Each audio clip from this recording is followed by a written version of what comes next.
last Tuesday we had this phone call from the police asking if we would go with them on a home study to do the study of one of the girls whom we had rescued from the child beggary rescue operation earlier this year. And we agreed to go with them to this village in Karnataka, and we travelled, about 8 of us travelled along with 2 police people, and we had a list of 25 girls' names, and we were looking up these girls to see if they were back in the schools like their parents had promised when they turned up and took them.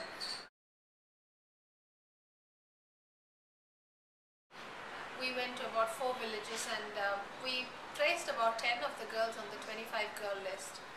And we were in one of the last villages trying to find out the whereabouts of one girl, and when we reached her house, her parents told us that she had been taken by a group of people who had offered her a job. Now this girl is underaged, as in under 15 years. So we took down the details, but they did not know where she had gone exactly. They told us that she's gone to some place in Coimbatore which has spinning mills, and that she's gone to work in one of the factories there. As we were pulling out of the village, we found one of the village people really murmuring under his breath and telling us that, there's no point in you guys turning up like this and asking when every weekend there is a group of people who come here and recruit young girls, specifically about the age of 8 to 10, and they take them to a place in Tamil Nadu for work. And we were curious about it and got off the vehicle and talked to him a little more, and found out that he does know a lot about girls being recruited from that village.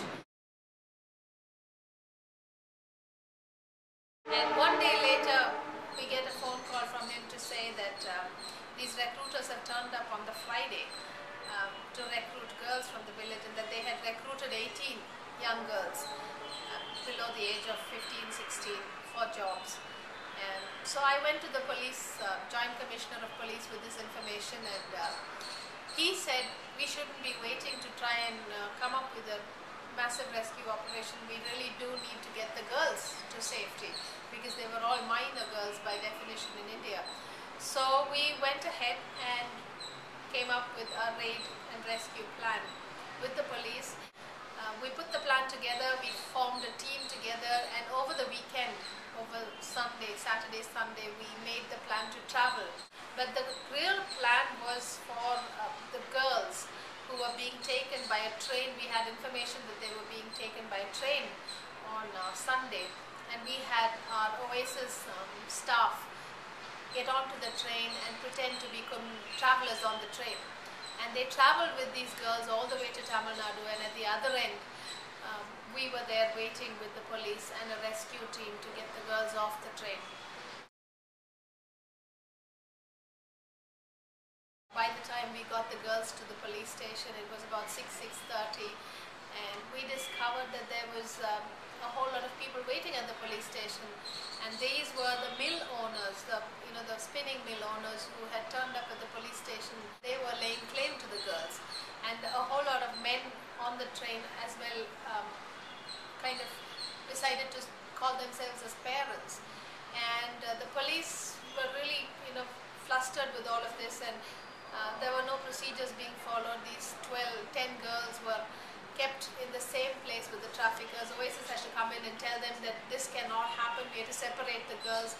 We got breakfast for them, and we moved the girls to a different location, and then realized that these 10 girls were accompanied by 12 men. There was no woman accompanying these kids. And then the staff who traveled with us on the train, with the girls on the train, told us that the girls were molested through the night. And in fact, there were a few guys on the train traveling, just general public, who wanted to beat up those 2 traffickers who were molesting the girls all through the journey. They had them lying on their laps, and they were touching them and just really abusing the girls. We realized that the police would not register a case with us because they tried to tell us that the girls were all over the age of 16, which in India then is an employable age, and that they were coming there of their own free will.